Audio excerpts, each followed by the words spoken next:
Assalamualaikum warahmatullahi wabarakatuh.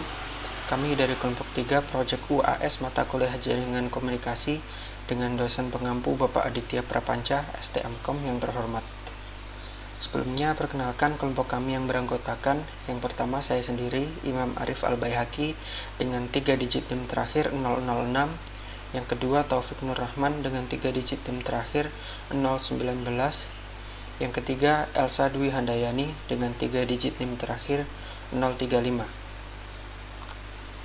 Pada video project UAS kali ini, kami akan menjelaskan tutorial melakukan simulasi jaringan dengan menggunakan software Cisco Packet Tracer. Pertama-tama saya akan jelaskan singkat apa itu software Cisco Packet Tracer. Cisco Packet Tracer merupakan sebuah aplikasi simulasi jaringan. Dalam Packet Tracer ini, kita bisa mengenal macam-macam device yang dipakai dalam merancang sebuah jaringan, mulai dari router, switch, konektor, end device, dan lain-lain. Terlebih lagi, kita bisa juga merancang sebuah simulasi jaringan, baik LAN, WAN, MAN, ataupun wireless. Terdapat dua macam workspace pada Packet Tracer. Yang pertama ada Logical Workspace, yang mana ini merupakan lembar kerja utama untuk simulasi pembangunan jaringan. Pada Logical Workspace ini lebih ditekankan ke konsepnya.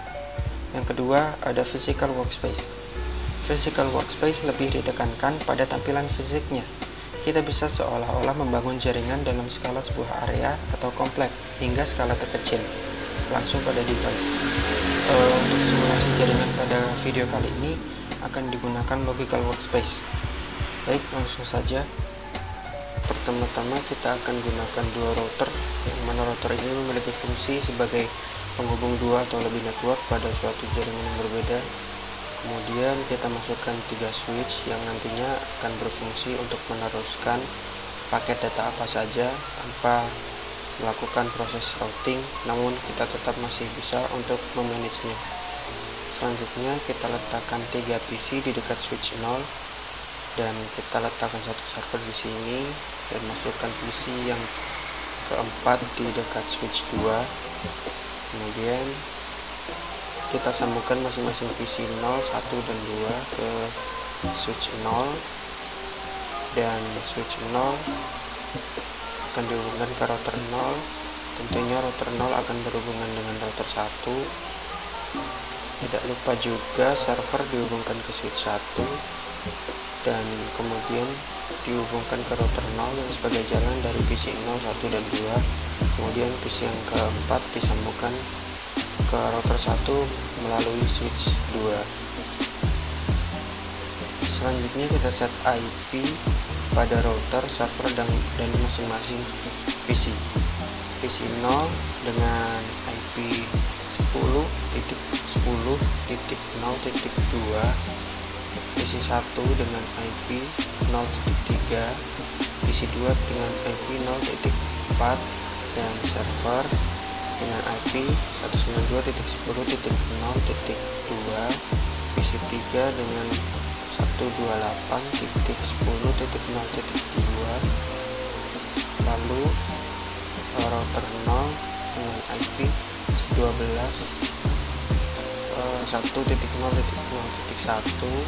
router 1 dengan IP 1.0.0.2. Langkah selanjutnya kita akan konfigurasikan IP dari PC 0 dengan cara double klik pada PC 0 dan di pojok kanan atas akan muncul tulisan PC 0 siap. Kemudian kita klik dan kita masuk pada desktop, IP configuration, dan kita atur IPv4 address sesuai dengan yang kita ketik di awal tadi. Kemudian subnet mask akan terisi secara otomatis. Kemudian kita set default gateway 10.10.0.1, kemudian kita close dan kita atur juga PC satunya dengan langkah yang sama seperti pada PC 0. IPv4 address diisi sesuai yang kita ketikkan awal tadi. PC 2 juga sama dengan start PC 1 dan PC 0. Dan kita close. Dan untuk router kita double klik juga, kemudian masuk ke config, pada bagian interface masuk ke fast Ethernet 0/0 dan port kita on-kan. Atur IPv4 address 10.10.0.1, maka subnet mask akan otomatis terisi. Kemudian kita close. Selanjutnya konfigurasikan juga servernya. Masuk ke desktop, IP configuration, ketikkan IPv4 address sesuai dengan IP yang diketikkan tadi pada server 0, 192.10.0.2, dan default gateway-nya 192.10.0.1. kemudian kita close. Masuk lagi ke router 0, kemudian pada config kita atur interface-nya, masuk ke fast Ethernet 1/0, on-kan port status, atur IPv4 address dengan default gateway dari server 0, lalu masuk ke serial 2/0, set on port statusnya, lalu masukkan IPv4 addressnya sesuai dengan IP router 0 yang kita atur di awal tadi, yaitu 1.0.0.1. Lalu masukkan IPv4 address dari fast Ethernet 0/0, fast Ethernet 1/0, dan serial 2/0 ke rip routing untuk di add.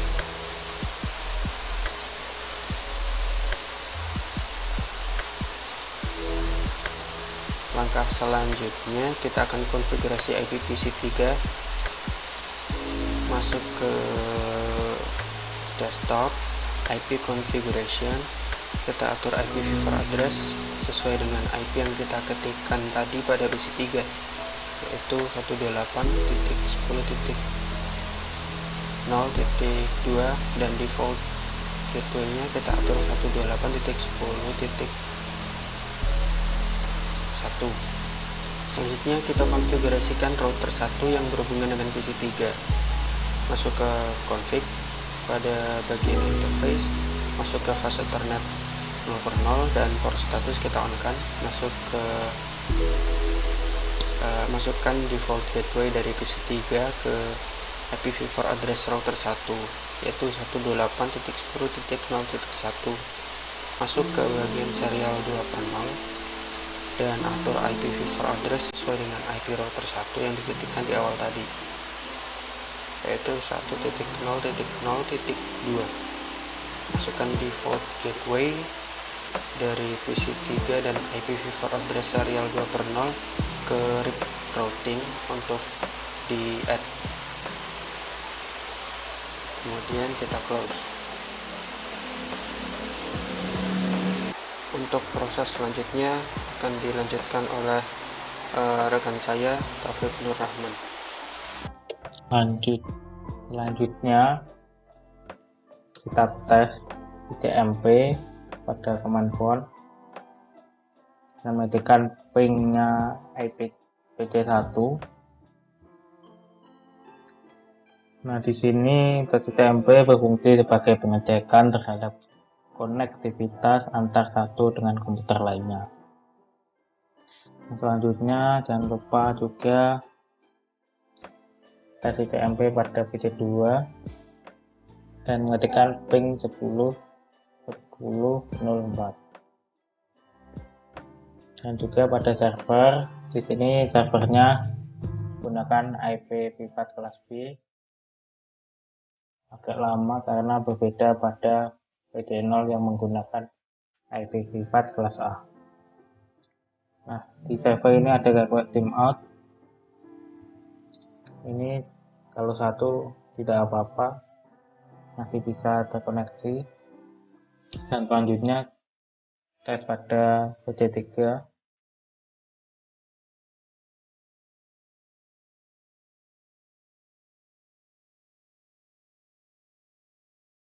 Nah, lalu kita cek lagi. Nah, ini sudah successful. Server ke PC3 juga successful. Selanjutnya kita tambahkan DNS, nama uastelkom.com.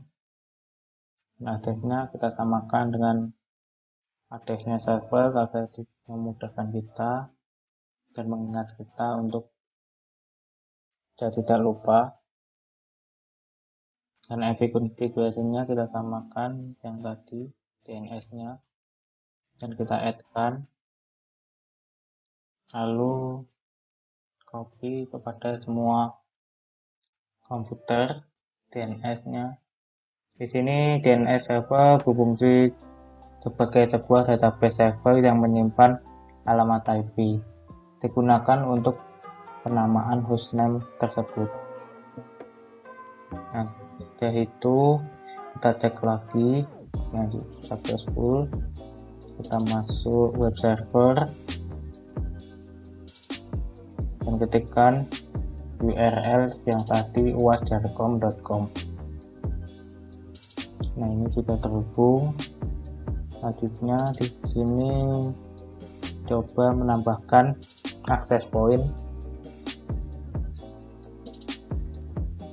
Sebelum itu kita menyeting switch PT-nya terlebih dahulu. Matikan terlebih dahulu dan tambahkan 1 DFE sebagai virtual LAN dan nyalakan kembali. Dan kemudian kita sambungkan dengan automatic cable pada access point. Lalu tambahkan laptop, wireless tablet, dan smartphone. Di sini laptop belum bisa menyambung secara otomatis karena masih LAN. Kemudian kita menggantinya ke wireless network. Kita matikan terlebih dahulu dan kita ganti. Dan kita nyalakan. Setelah itu terhubung dan IP statiknya kita ubah IP statik lah. Dan di port gateway-nya kita samakan. DNS servernya juga. Kenapa sini di port gateway-nya harus sama dengan PC3? Dikarenakan masih berhubungan pada switch-nya. Nah, ini juga di port gateway-nya kita samakan. Dan DNS servernya kita samakan dengan default. Ini IP statik merupakan IP yang ditetapkan secara manual dan tidak akan berubah-ubah. Biasanya IP statik dipakai pada jaringan lokal dan disetting supaya mudah dikenal dan diingat.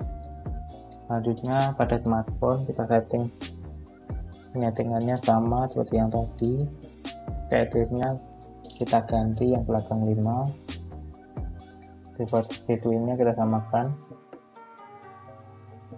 Sudah itu kita tes, kasih note lebih dahulu agar nanti kalau terjadi error atau ingin menambahkan komputer lagi biar tidak tabrakan dengan IP-nya.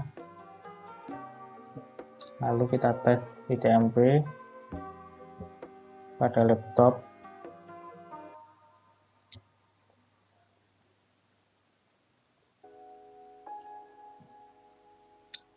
Dan terhubung. Kemudian pada tablet